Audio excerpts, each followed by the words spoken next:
Hey folks, Phil Gallagher here for another week of Daily D&T, and thank you to the Innistrad Revenue Service for supporting this week of Daily D&T. So for this week's starting point for Daily D&T, I took Carrick's 5.0 deck list that was just posted earlier today. Today's date of recording is February 15th. Getting a little bit ahead in terms of my recording, which I'm quite happy about. So I've kept their main deck as is, except I subbed out a Flagstones that they were playing for just another basic Plains. The Flagstones Cataclysm combo comes up so infrequently that Plains is just going to be better most of the time to avoid like Blood Moon back to basics Wasteland shenanigans. Looking at the main deck here, the main deck is sort of like stock and balanced with one exception. We have one Spicy Boy Brightling here, which is a card that's near and dear to my heart. I don't think it's particularly good in this metagame, given that there's a lot of Oko running around, but I'm willing to be proven wrong. Plus, I just love this card so much that when I saw the deck list, I knew that's what I was going to be playing for this week's Daily D&T. So I'm going to flash their original sideboard on screen for a second, and then I'll take a look at the adjustments that I made to it. So their original sideboard has some things that I don't particularly like in it. Dismember is a card that I've never really liked in D&T. I don't like Containment Priest right now because it doesn't do anything against Breach, and it also gets you into trouble with your Vials. And it's also a touch slow for the Red-Black Reanimator matchup, despite the fact that it is quite good there. So I made a couple of small adjustments to this list. Surgical Extraction is also something that I've been kind of on the fence about, because it's not quite as good against Breach as you might expect. You might think like, oh, they start going off, I just get them with Surgical Extraction. It often ends up not actually being the case. So I changed 4 cards in the sideboard. The 2 Surgical Extractions became copies of Grafdigger's Cage because they're good against both Breach and Reanimator and come down on turn 1, which is something that a lot of our hate pieces don't do. I subbed out the Dismember for a Deafening Silence, again giving a nod to the Breach matchup. And then I took out one other card for the Rest in Peace.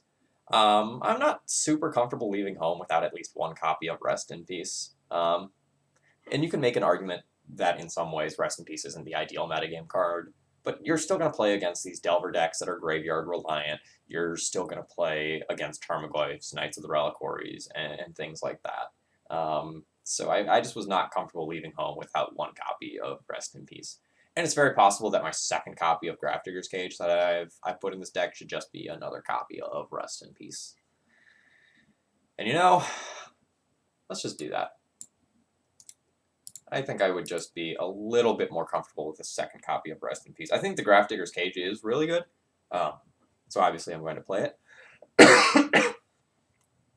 But I've been playing against a lot of Maverick, 4-color loams sorts of decks that are not fully reliant on the graveyard, but use the graveyard as a resource.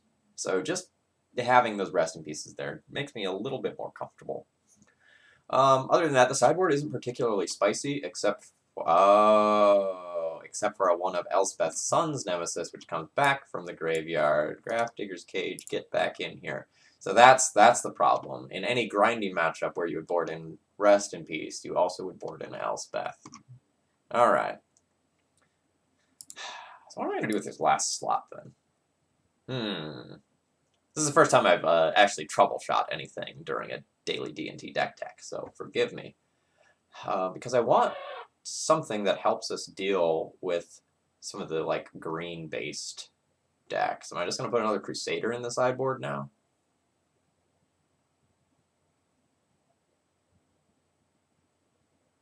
I guess I am.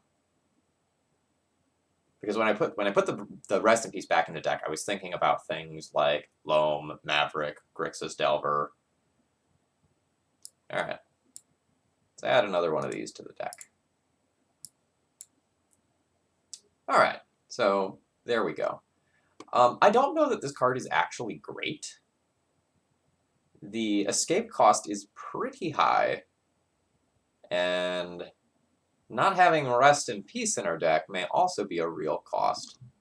But I figured since like the rest of the deck was stock and the Innistrad Revenue Service wanted to see kind of a stock deck list, that playing something with a spicy one of in the sideboard was probably okay.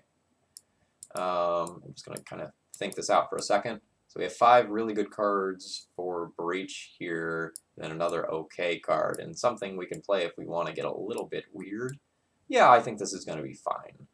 Note we're pretty well prepared for a mirror with a Pithing Needle, Ballista, and Relic Order in the sideboard.